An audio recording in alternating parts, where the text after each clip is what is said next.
Assalamualaikum warahmatullahi wabarakatuh. Alhamdulillahi wassalatu wassalamu ala rasulillah wa ala alihi wa ashabihi wa mawalah. Rabbi syrah li sadri wa yassir li amri wahlul 'uqdatam min lisani yafqahu qawli, amma ba'du. Alhamdulillah, puji syukur kita kehadirat Allah Subhanahu wa taala. Pada kesempatan kali ini Ustadz ingin sedikit sharing atau belajar tentang hadis Arba'in ke-33. Teman-teman sekalian, ya terutama kelas 11, tema kita pada hadis Arba'in itu bahasa Arabnya adalah asasul qadha'i fil Islam, yaitu asas peradilan dalam Islam. Ini bagi yang mau jadi hakim penting banget ini, karena ini asas. Ya, asas itu dasar, pondasi, landasan dari hukum-hukum Islam. Oke, Ustaz bacakan dulu hadisnya. An Ibni Abbas radhiyallahu anhuma anna Rasulullah sallallahu alaihi wasallam qala law yu'tan nasu bida'wahum ladda'a rijalun amwala qaumi wa dima'ahum lakinil bayyinatu 'alal mudda'i wal yaminu 'ala man ankara. Hadis hasan rahul Baihaqi wa ghairu hakadza wa ba'du fi sahihain. Ya, ini direwatkan oleh Ibnu Abbas. Ibnu Abbas itu berarti Abdullah bin Abbas.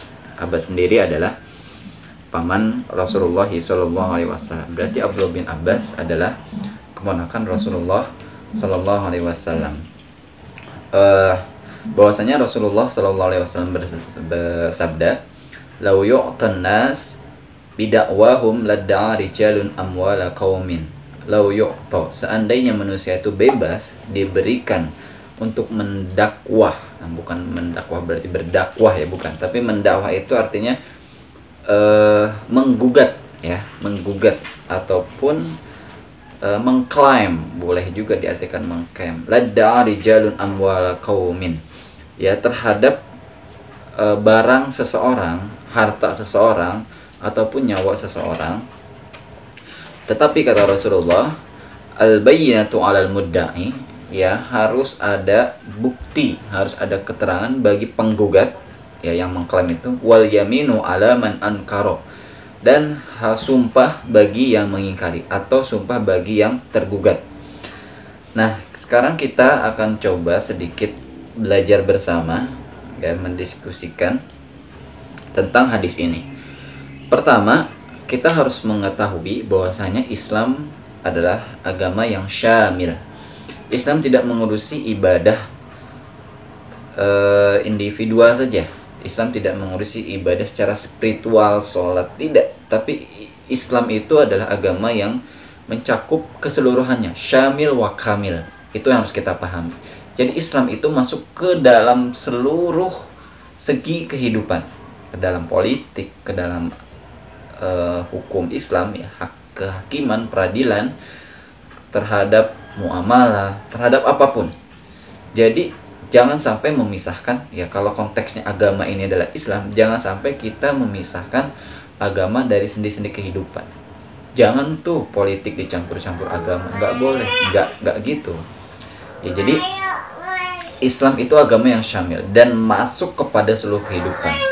Ya, makanya Islam itu mengatur seluruh kehidupan. Jadi kita itu beragama dalam seluruh kehidupan, tidak hanya dalam sisi spiritual saja, tapi semuanya harus masuk ke dalam kehidupan itu sendiri. Oke. Nah, di sini ada dua hal, ya, dua faktor yang menjadi perhatian. Yang pertama adalah menggugat, yang kedua adalah digugat. Jadi contohnya gini ya, misalkan ada seseorang yang kemudian dia memiliki tanah, ya, tanah itu dia bangun rumah di atas tanah itu.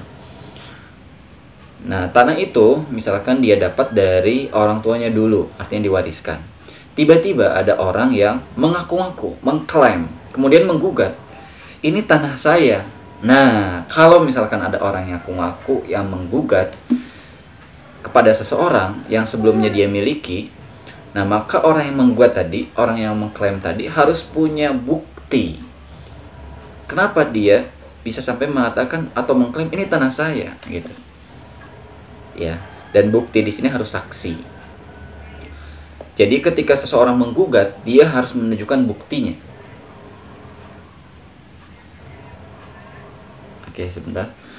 Ketika seseorang menggugat, maka dia harus menunjukkan buktinya. Buktinya apa gitu. Nah, bukan si tergugatnya, bukan yang dia kan sudah memiliki itu, bukan si tergugatnya. Coba mana kamu buktinya kamu telah memiliki tanah ini? Enggak, tapi yang menggugat tadi harus punya bukti. Itu yang pertama.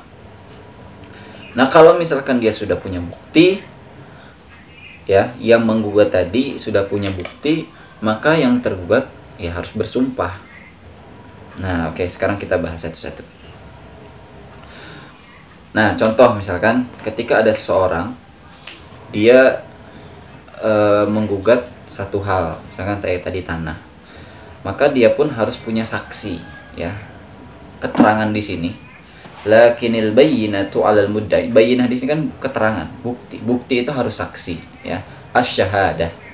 Ya, bukti itu harus saksi, asy-syahadah, dan saksi itu harus terpercaya, gitu ya.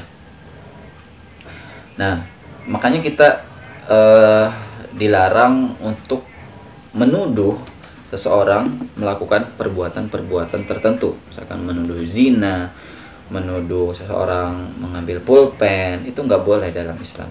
Ya, Islam melindungi hak-hak setiap orang. Ya, misalkan nih, saya punya pulpen lah, punya buku. Saya buku ini bawa kemana-mana, tiba-tiba ada orang ngaku-ngaku. Nah, kemudian orang itu bilang, itu kan buku saya. Nah, orang yang tadi menggugat, yang mengklaim itu bukunya, dia harus mempunyai bukti. Apa buktinya bahwa kamu punya ini buku kamu gitu? Gak bisa saya ketika bawa ini loh, saya jelaskan buktinya, enggak. Tapi dia harus menunjukkan buktinya dulu. Kalau dia sudah menunjukkan buktinya, baru kita bersumpah, demi Allah, ini buku saya. Nah, itu nanti harus punya syarat-syarat tertentu, mana yang dimenangkan dalam peradilan. Itu ya. Jadi hadis ini berbicara tentang asas Islam. Kita tidak sembarangan menuduh orang kecuali memang harus ada buktinya. Nah, kemudian ya ada beberapa hal. Ingat ya, keterangan di sini berarti saksi. Nah, di sini ada 4 macam saksi. Dalam 4 macam saksi dalam beberapa kasus.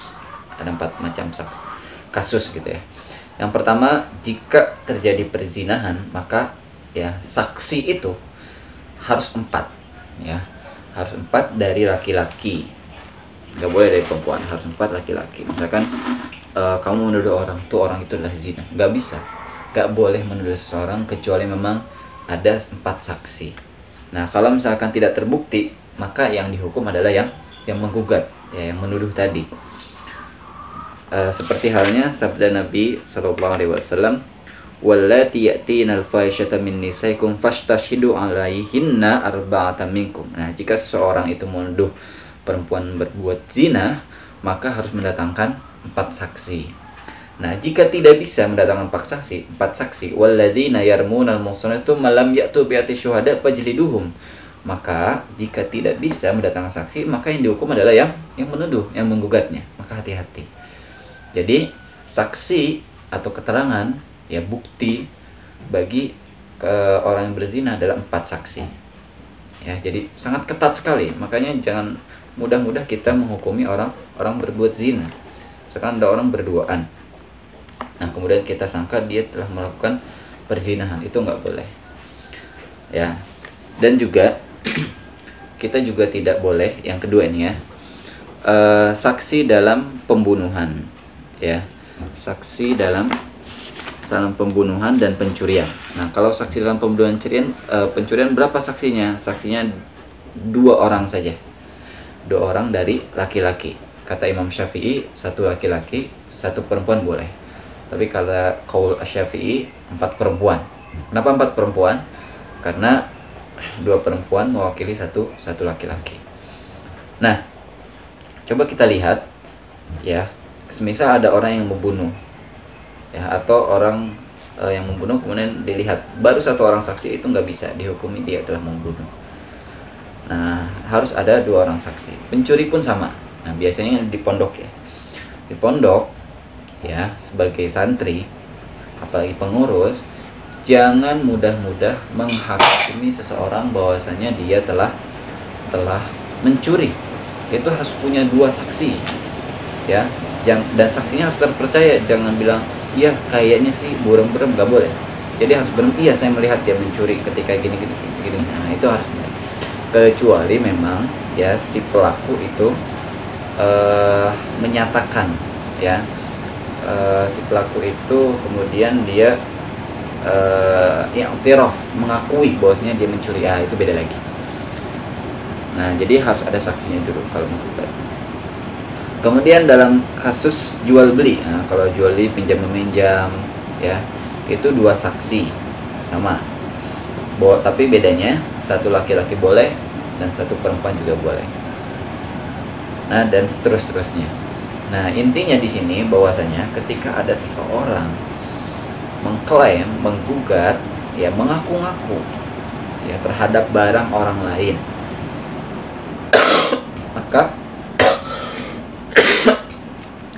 si yang ngaku-ngaku tadi harus menunjukkan buktinya, dan bukti di sini adalah saksi. Itu hadis ke-33. Supaya apa? Supaya tidak gampang kita menuduh seseorang dan tidak mudah kita mengklaim barang seseorang, harus ada buktinya ya. Itu aja mungkin sedikit pembahasan ya, mudah-mudahan bisa dimengerti. Jika ada pertanyaan ya silahkan ditanyakan di kolom komentar. Dan yang sudah mendengarkan video ini silahkan tulis kehadiran hadir di kolom komentar. Dan jangan lupa untuk like dan subscribe video ini. Terima kasih. Wassalamualaikum warahmatullahi wabarakatuh.